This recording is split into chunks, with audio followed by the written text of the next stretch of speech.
1 октомври е ден за старите лица.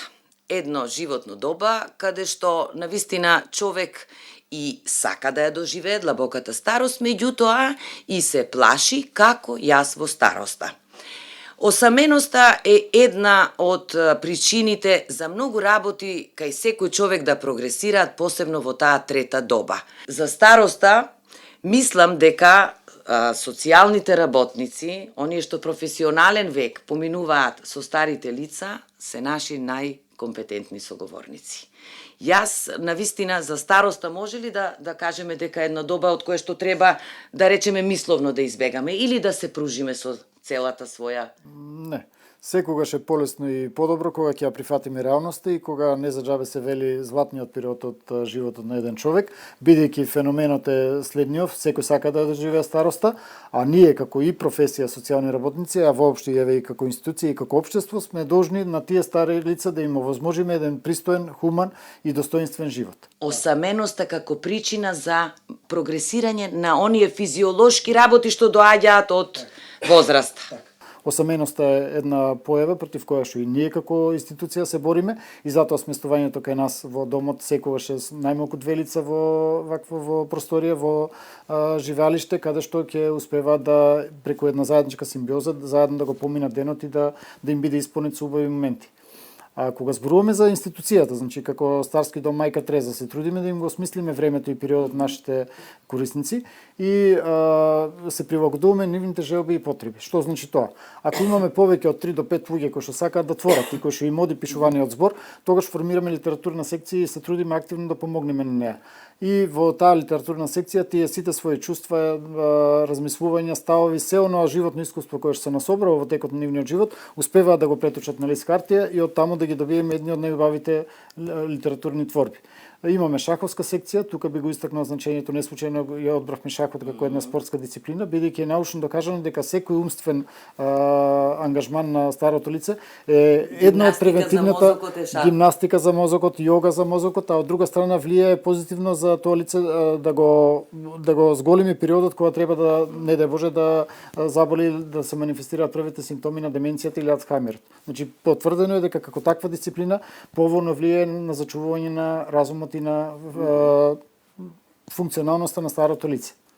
Не случајно сме овде, го снимаме разговорот, ова е работна терапија. Просториите на работната терапија или окупациона терапија.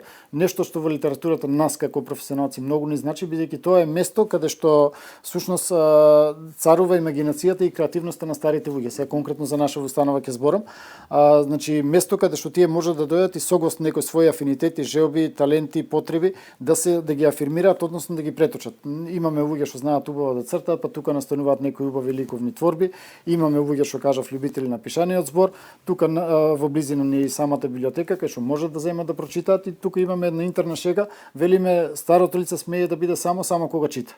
Бидејќи сакаме да чита во мир и во тишина и тоа се трудиме да ја го возможиме, но затоа сите други активности ги правиме заедно, сите други активности ги правиме во склоп на нашава работна терапија. Дали ќе ми дозволите да разговарам со Мирослава Богатинова? Мирослава е тука со нас. Еве сега ќе извадиме микрофонот. Мирослава, ден на стари лица, ама вие не признавате старост? Старост не признавам. Зошто? И како го преточивте тука во песна? Да. Одговорот? Да. Може да го чуеме? Ајде. Прво ќе кажам дека го признавам одговорот што други го даваат, дека годините се само бројка. Јас исто тоа го мислам, дека годините се бројка.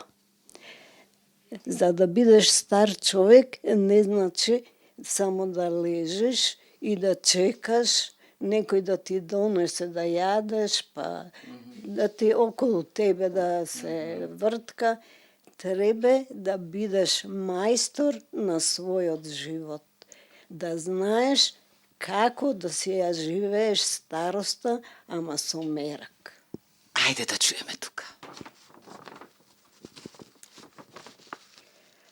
Тоа беше еден ден кога беше нерасцветена пупка од розов цвет. Секоја година пупката пушташе по едно ливче и стана голем, убав, миризлив црвен цвет од роза.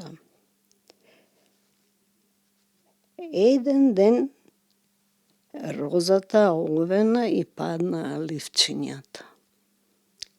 Ки си речеш, остарев. Не плаши се од староста. И староста е убава. Живееш во радост, среќа и веселба. Со децата, внуците, секој нивни убав збор ти дава подкрепа и голема љубов. Забораваш на се друго. Биди среќна кога ќе остареш. Играј македонско оро, пеј македонска песна. Црвената роза е миризливо цвеќе. Младите те сакаат. Те купуваат да ја искажат љубовта кон љубениот. Зашто љубовта е најголемиот двигател за се во животот. Ако сакаш да имаш убава старост, верувај во љубовта. Таа е огледало на среќата. И навистина е така, се согласувам, вие продолжете и натаму да не ја признавате староста и да творите. Ова е ваша стихозбирка Срце на половина, ама јас сега ќе продолжам на една тема со нашиот соговорник за предрасудите на овие простори, за сместувањето на луѓето. Се согласувам. Значи, како да проработиме? Тоа е еден феномен кој што едноставно си треба време за да созрее и како таков и ние како општество да го осознаеме и едноставно да го практикуваме. Тргнувајќи од себе сум во некоја средна возраст и работејќи со овие луѓе, работејќи со нивните семејства, бидејќи секојдневните комуникации ми го возможуваат тоа, едноставно доаѓам до заклучок дека лека полека се менуваат вредностите, односно се поместува на граница, колку и да им е тешко на семејствата кога ќе треба да донесат таква одлука, дали треба да биде сместен во дом, независно дали кај нас или во друга установа, да го направат тој чекор секогаш со разговор, секогаш со согласност од двете страни и се разбира да го посетат домот, местото, институцијата каде што треба да биде сместено тоа лице, за самото лице да го запознае својот условно кажано иден дом. Благодарам за разговорот. 1 октомври е само повод да дојдеме и да ви ги следиме вашите активности.